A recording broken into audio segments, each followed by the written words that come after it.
innocent men, women, and children.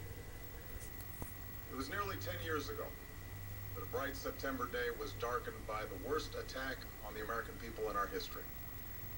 The images of 9/11 are seared into our national memory. Hijacked planes cutting through a cloudless September sky, the Twin Towers collapsing to the ground, black smoke billowing up from the Pentagon, the wreckage of Flight 93 in Shanksville, Pennsylvania, where the actions of heroic citizens saved even more heartbreak and destruction. And yet we know that the worst images are those that were unseen to the world. The empty seat at the dinner table, children who were forced to grow up without their mother or their father, parents who would never know the feeling of their child's embrace, nearly 3,000 citizens taken from us, leaving a gaping hole in our hearts. On September 11th, 2001, in our time of grief, the American people came together. We offered our neighbors a hand, and we offered the wounded our blood. We reaffirmed our ties to each other and our love of community and country.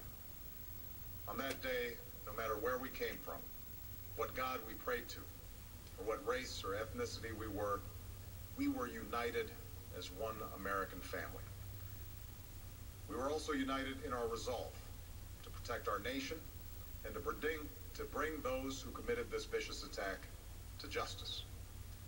We quickly learned that the 9/11 attacks were carried out by Al-Qaeda, an organization headed by Osama bin Laden, which had openly declared war on the United States and was committed to killing innocents in our country and around the globe.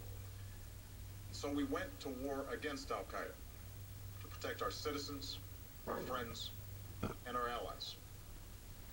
Over the last 10 years, thanks to the tireless and heroic work of our military and our counterterrorism professionals, we've made great strides in that effort. We've disrupted terrorist attacks and strengthened our homeland defense. In Afghanistan, we removed the Taliban government, which had given bin Laden and Al-Qaeda safe haven and support. And around the globe, we worked with our friends and allies to capture or kill scores of Al-Qaeda terrorists, including several who were a part of the 9/11 plot.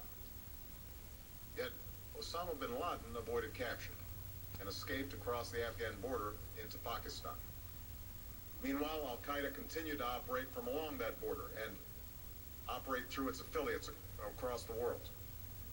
And so shortly after taking office, I directed Leon Panetta, the director of the CIA, to make the killing or capture of bin Laden the top priority of our war against Al-Qaeda, even as we continued our broader efforts to disrupt, dismantle, and defeat his network. Then, last August, after years of painstaking work by our intelligence community, I was briefed on a possible lead to bin Laden. It was far from certain, and it took many months to run this thread to ground. I met repeatedly with my national security team as we developed more information about the possibility that we had located bin Laden hiding within a compound deep inside Pakistan. And finally, last week, I determined that we had enough intelligence to take action and authorized an operation to get Osama bin Laden and bring him to justice. Oh my gosh, this is huge. Today, Holy crap. at my direction, the United States launched a targeted operation against that compound in Abbottabad, Pakistan. A small team of Americans carried out the operation with extraordinary courage and capability. No Americans were harmed. They took care to avoid civilian casualties. After a firefight, they killed Osama bin Laden and took custody of his body. For over 2 decades, bin Laden has been Al-Qaeda's leader and symbol. He has continued to plot attacks against our country and our friends and allies. The death of bin Laden marks the most significant achievement to date in our nation's effort to defeat Al-Qaeda. Yet his death does not mark the end of our effort. There's no doubt that Al-Qaeda will continue to pursue attacks against us. We must, and we will, remain vigilant at home and abroad.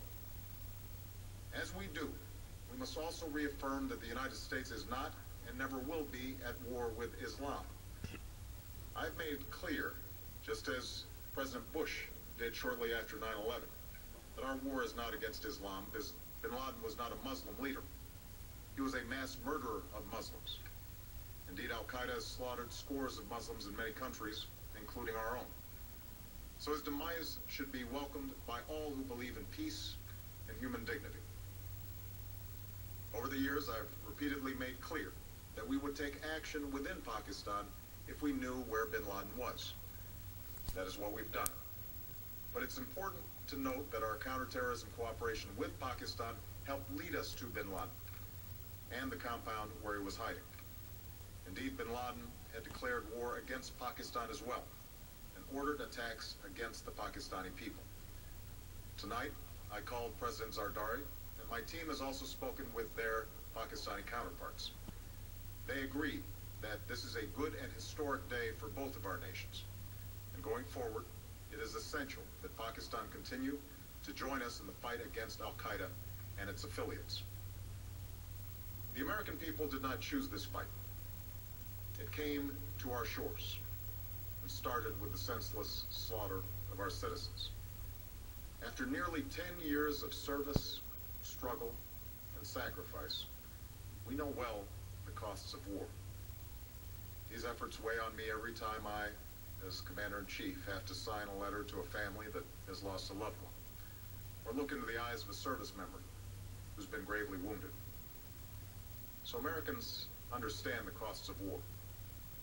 Yet, as a country, we will never tolerate our security being threatened, nor stand idly by when our people have been killed. We will be relentless in defense of our citizens and our friends and allies. We will be true to the values that make us who we are.